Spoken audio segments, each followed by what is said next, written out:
Welcome to another interesting class. As you know, this is your religious studies class. Well, I've prepared something very nice for you to enjoy.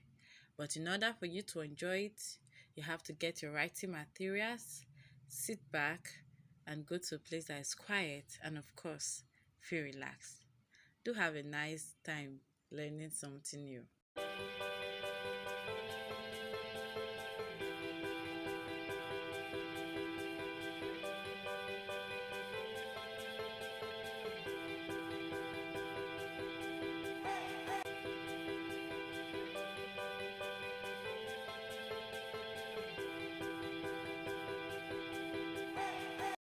You've just seen a preview of what you're going to learn.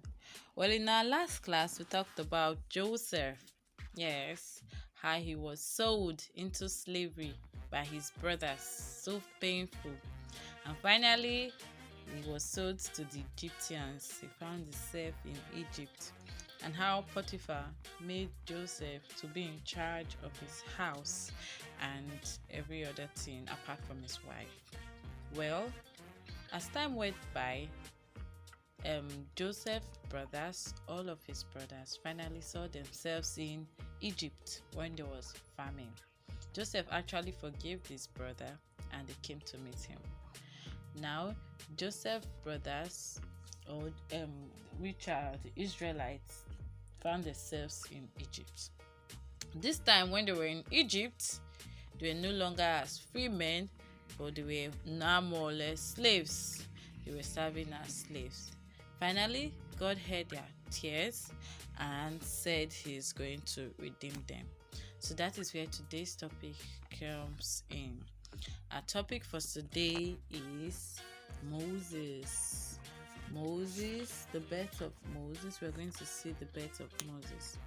Who really is Moses? Let's find out. Our Bible reference is gotten from Exodus chapter 2 verse 1 to 10. Exodus chapter 2 verses 1 to 10. Moses was born in Egypt. This time, the Egyptians were killing all the male children of the Israelites. If a woman should give birth and they find out that it's a boy child, they'll kill the child. But if it's a girl child, they'll leave the child. So when Moses' mom gave birth to Moses, he was so fine, very handsome. So she just loved her son so much and she did not wanted them to kill him. So she hid him. She hid Moses for about 3 months. As Moses was becoming bigger, she could not hide him anymore.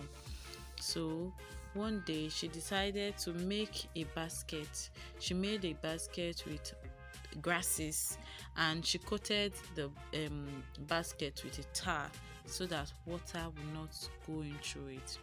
After making the basket, she placed her son into the basket. Now you can see her in the picture and you can see her daughter and baby Moses in the basket. So she took the basket and went to drop it in River Nile. River Nile is the river where Pharaoh's daughter, the princess, usually takes her bath. So she took the basket, went to drop the basket with her baby, of course, in River Nile. Meanwhile, her daughter, Moses' sister, was there at the side of the river watching what will happen next.